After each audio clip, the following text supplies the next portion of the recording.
96.9.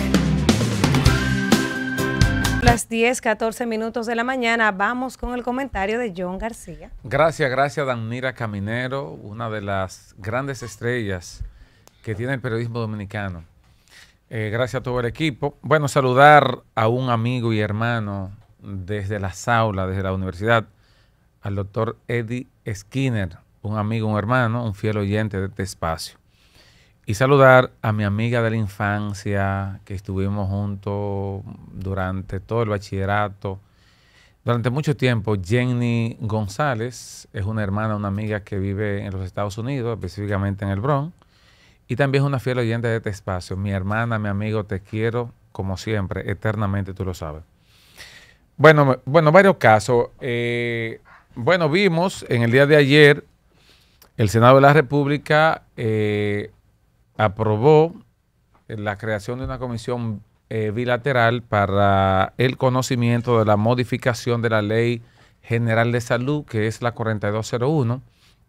Allí, dentro de los puntos principales que ellos plantean establecer, es la instauración de la pena de 5 años de prisión a, yo diría que a los dueños de centros de salud que se dediquen a secuestrar cadáveres por la falta de pago.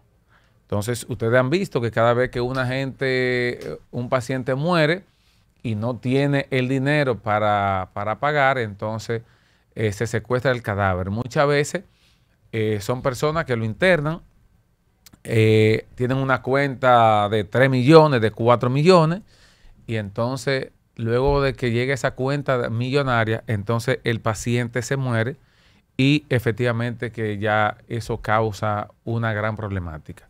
Yo creo ahí también que esa ley debe contener, y es una propuesta que hago, y ojalá que el Senado de la República y la Cámara de Diputados lo tomen en cuenta, es que también puedan establecerse sanciones drásticas a los dueños y a los gerentes de esos centros de salud que se nieguen a darle los primeros auxilios a las personas que llegan allí en condiciones a veces de emergencia, de urgencia. Y todos vimos lo que pasó en la tragedia del Jet con el ex senador de la provincia de San Cristóbal, el hermano Franklin Rodríguez, que aún teniendo un seguro, ¿verdad? Se supone que uno de los mejores seguros del país, se negaron a darle los primeros auxilios. Algo sencillo, no quisieron aceptarle inclusive dinero. Él dijo, atiéndame, todo se resuelve, y no pasó. Eso fue con una personalidad de la República, con una persona que fue ministro de este país, que fue senador de este país. Entonces, imagínense ustedes con una persona que no tenga ese nivel de influencia, que llegue, que el centro más cercano sea ese, ya una persona que se puso mala, le dio un ataque o se accidentó, lo lleven ahí, entonces se nieguen a darle los primeros auxilios porque no tenga seguro, o porque su seguro no tiene cobertura, o porque no tiene un X cantidad en efectivo que le requiere el centro para ser atendido. Yo creo que con eso se debe ser drástico y que ahí se cree el mecanismo para que las personas, los pacientes que son atendidos en esos centros privados con esas condiciones, entonces SENASA pueda entonces, a través de SENASA, que el gobierno pueda cubrirle, o el gobierno que cree un fondo especial para cubrir esos casos que se dan. Pero no se puede, bajo ninguna circunstancia, permitírsele a los centros de salud que se le niegue los primeros auxilios, porque eso debe de estar, está tipificado en la ley, pero debe ser una dictadura de la ley, que eso se cumpla a cabalidad, so pena de que hayan consecuencias drásticas para los que se nieguen a dar este tipo de atención. Miren, por otro lado, ya Danira hablaba sobre el tema de las escuelas, que era el tema principal mío. Miren, y se lo digo, yo en mi campo hay una escuela que lleva el nombre de mi abuelo, Juan Antonio García Díaz, porque mi abuelo, que nació en el año 1906, fue el que construyó esa primera escuelita, que era de 2 aulas en principio, y fue el que donó el terreno. Entonces, en honor a él, luego de que murió, se le puso el nombre. Por lo tanto, mis hermanos y yo tenemos un compromiso moral con esa escuela siempre, de darle seguimiento y que luchar porque todo allí funcione bien. Porque luego de que mi abuelo se pone viejo, entonces mi padre, que era su único hijo, fue que luchó para que cada maestro ahí también se nombrara. Entonces, de modo que todos esos nombramientos que llegaron de maestros fue por lucha de mi abuelo y de mi padre. Y por lo tanto nosotros tenemos que ser celosos porque esa escuela que lleva el nombre de mi abuelo pues esté en alto. Pero también tengo un familiar que es director de una escuela. Y bueno, yo le decía, ¿cuáles son las precariedades que tú tienes? ¿Qué me dice ella a mí, esa persona? Bueno, mira, cuando yo no tengo portero, no tengo, y aquí entonces los robos son interminables, aquí tú no puedes comprar nada que se los roban todos, si compra un inversor se los roban, la batería se las roban, todos se los roban, los inodoros, todo se los roban.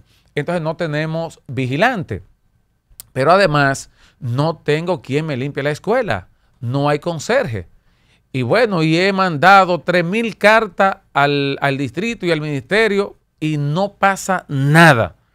Entonces ahora, ¿qué hizo esa persona? Entró a la nómina y asignada a esa escuela hay como 4 porteros y como 20 conserjes. Entonces, ¿qué es lo que pasa? Que el gobierno ha llenado la nómina de nombramiento, pero esas personas están en su casa y no están ejerciendo su trabajo. Por lo tanto, el distrito escolar al que está adscrita esa escuela no puede nombrarle las personas que se encargan del aseo de las escuelas, no, de las personas que limpian, ni puede nombrarle un nuevo portero porque hay 4 porteros nombrados cobrando, pero que no están en su trabajo.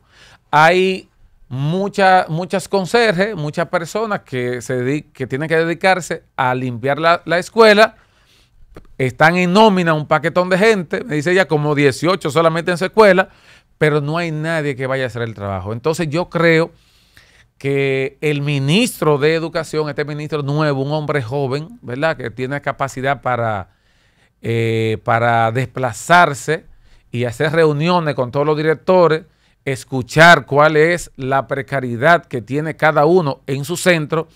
Yo creo que él debe de tomar carta en el asunto y corregir esta anomalía, esta situación.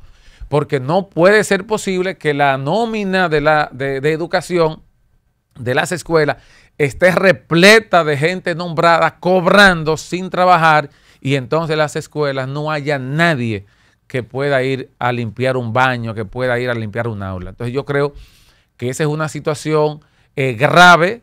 En eso no es que debe de invertirse el 4%, por eso el 4% ha sido un fracaso total, y es porque hay una distorsión en cuanto al empleo de estos recursos que debe dársele el uso adecuado para el que fue establecido en la ley que se aprobó en el año de 1999.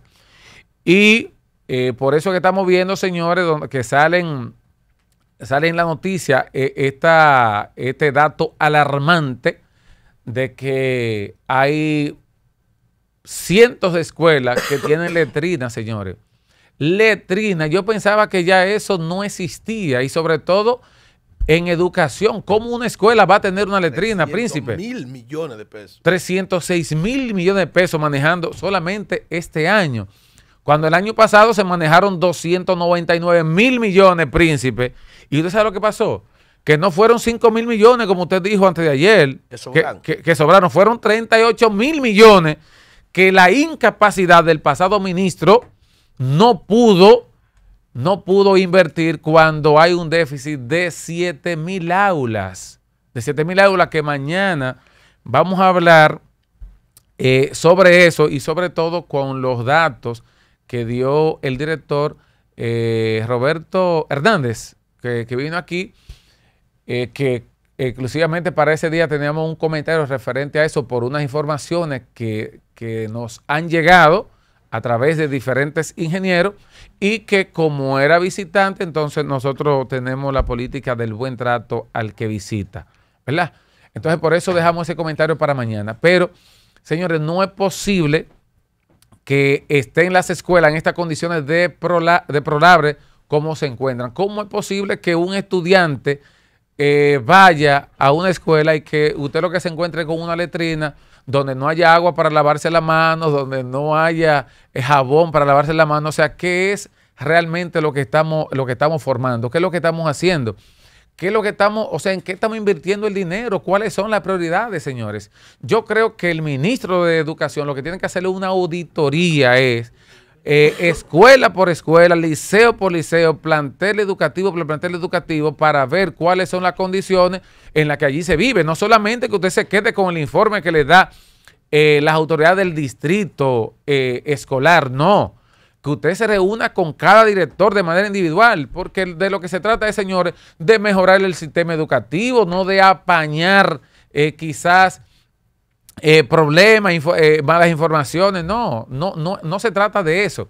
Yo creo que el ministro tiene ese gran reto, ese gran desafío. Yo creo que educación ha tenido muchos desaciertos, muchos fracasos con la mayoría de ministros que han pasado por ahí, y yo creo que usted, que ha sido el ministro más joven en los últimos años, porque usted es un hombre de 45 años, yo creo que tiene ese gran reto y ese gran desafío, y yo creo que debe dejarse ayudar. Esto no lo vea como una crítica, véalo como una crítica constructiva, véalo como un aporte, como alguien preocupado porque la educación de este país eche hacia adelante, que este país se desarrolle, porque yo que desde que estaba en el liceo he sido un preocupado por la educación, porque fui dirigente estudiantil de el liceo, preocupado por lo que pasaba allí. Me fui a la universidad y todo el mundo conoce mi trayectoria y mi rol, mi papel por ahí. Entonces yo creo que eso es lo que me mueve, esa es la acción que me mueve, que la educación de este país pues se desarrolle, porque la riqueza de un pueblo no son las cosas materiales que cada uno pueda tener, no, es el nivel de educación que pueda tener cada quien para que llegue a ser ciudadano. Ciudadano no es aquel que porta una cédula porque alcanzó la mayoría de edad, no, ciudadano es aquel que se comporta como tal. Es el que tiene buen comportamiento, es el que no viola la luz del semáforo roja, es aquel que da el paso, el que cede el paso, es aquel que no se estaciona en el estacionamiento de la embarazada o de la persona con discapacidad diferenciada. No. Entonces yo creo que a eso debemos nosotros caminar, a eso debemos arribar, y el ministro de Educación yo creo que debe de salir de su oficina y hacer estas reuniones regionales, provinciales, y no dejar que le cuenten, sino que ir a reunirse con cada sector y con las autoridades de ese plantel, asegurándole, garantizándole que esa persona pueda expresarse libremente sin correr el riesgo de que tenga represión por parte de las autoridades superiores que pertenecen a ese distrito escolar o a ese partido que hoy dirige los destinos de la Nación Dominicana. Le vamos a estar reiterando, ministro, el estado en que se encuentran las escuelas, sobre todo, como le dije, esas escuelas con las que tengo ese compromiso moral, porque una la dirige un familiar y la otra la construyó mi abuelo, donó el terreno,